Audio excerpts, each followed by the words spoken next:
이스라엘 백성들이 광야 길을 걷고 있습니다. 광야 길을 걷고 있는 이스라엘 백성들의 모습을 통해서 어떤 고난을 당하고 있는가, 그 고난을 어떻게 통과하고 있는가, 이것을 보여주고 있는 것이지요. 중요한 사실은 우리가 당할 고난을 성경이 미리 말해주고 어떻게 통과할 수 있는지 답을 친절하게 알려주신다는 것이지요. 떡의 문제가 아니라 말씀의 문제라는 것이지요. 가나안 땅은 하나님께서 주신 땅입니다. 기름진 땅, 풍성한 땅이지요. 근데 왜 수많은 사람들이 그 가나안 땅에 들어가지 못했는가? 떡의 문제가 아니라 말씀의 문제라는 것이지요. 하나님의 말씀을 신뢰하지 못했고 하나님의 말씀을 믿지 못했기 때문에 그 가나안 땅에 들어갈 수 없었다는 것입니다.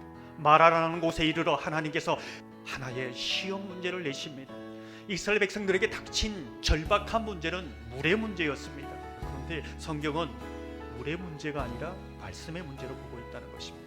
마실 수 있는 단물을 만났느냐, 마실 수 없는 쓴물을 만났느냐, 이것이 중요하지 않습니다. 내게 고난이 있느냐, 내 삶이 형통한가, 그보다 더 본질적인 이유가 있는데 오늘 말씀을 보면 법도와 율례라고 말씀하고 있습니다. 우리 삶에는 형태는 다르지만 일어나고 또 일어나고 또 일어날 것입니다. 어떻게 헤쳐나갈 것인가, 어떻게 법도와 율례, 하나님의 말씀으로 헤쳐나갈 것인가, 미래의 판단을 잘 하는 것이죠. 오늘 본문의 이스라엘 백성들은 시험을 만날 때 어떻게 하고 있습니까? 이스라엘 백성들이 시험을 만나니 원망과 불평을 쏟아놓습니다. 여러분 이해가 가십니까? 불과 3일 전에 홍해를 건넜습니다. 너무나 좋아서 밤새도록 춤을 추며 찬양했던 사람들이 이스라엘 백성들입니다. 3일 지나서 오늘 이스라엘 백성들의 모습을 보면 어떻습니까? 은혜를 잊어버렸습니다. 우리 삶의 말하는 은혜를 잊게 합니다. 우리에게 당한 고난은 이 은혜가 없는 것처럼 생각하게 합니다. 이것이 이스라엘 백성들의 모습이고 오늘 우리의 모습입니다. 그런데 우리가 분명히 알아야 될 것은 이 광야는 하나님의 말씀으로부터 오는 은혜의 샘물을 계속적으로 새로운 은혜를 받지 않으면 이 광야를 지나갈 수 없다는 것을 말해주고 있는 것이지요. 물의 문제가 아니라 말씀의 문제입니다. 노예는 문제가 있을 때 자신의 운명을 탓하고 하나님과 사람을 탓합니다. 근데 참으로 이상한 것은 이렇게 원망과 불평을 쏟아내는 이스라엘 백성들을 향하여 하나님은 책망하지 않는다는 것이죠. 하지만 민수기 11장에 가보면 이후에 여러 번 이런 사건을 거치면서 하나님이 책망하기 시작합니다. 때로는 벌을 주기도 하십니다. 무슨 차이가 있을까요? 한 번, 두 번, 세 번, 네 번 실수할 수 있다. 그러나 원망과 불평을 쏟아내며 평생 주저앉아 원망하는 인생, 불평하는 인생, 탓하는 인생, 나는 그것을 원하지 않는다. 일어서서 광야를 지나가길 원하고 가나안에 들어가길 원한다. 그것이 하나님의 사랑의 마음이지요. 원망과 불평하는 사람은 광야를 지나가는 곳으로 보는 것이 아니라 버려진 곳으로 삼습니다. 일어나고 또 일어나는 그 수많은 고난 속에서 미래를 판단하는 믿음이 있어야 한다는 것이지.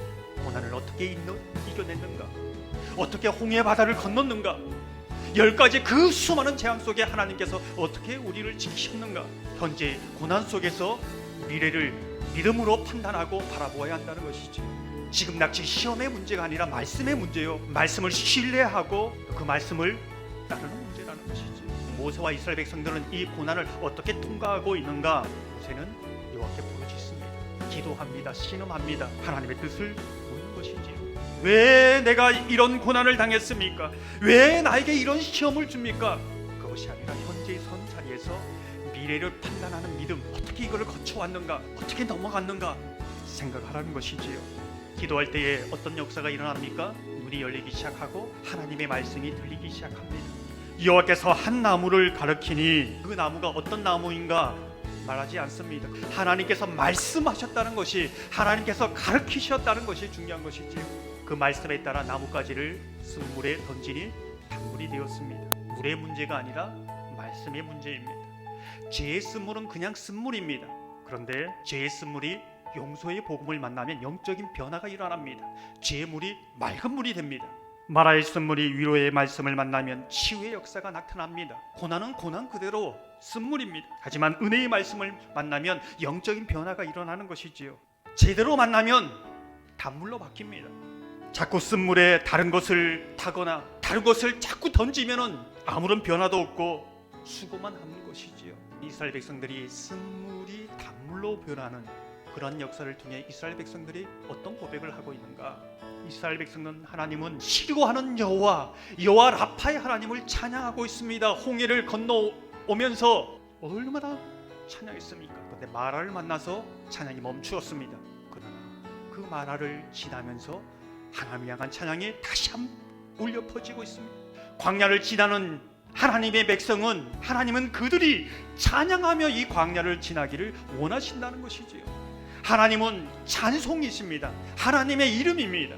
우리가 마라를 만나서 슬프고 영혼의 절망이 있고 근심이 있지만 하나님은 그 마라를 오히려 하나님을 찬송하는 이유로 만들어 주시겠다는 것이지요. 하나님께서는 마라를 나오미의 인생으로 회복시켰습니다.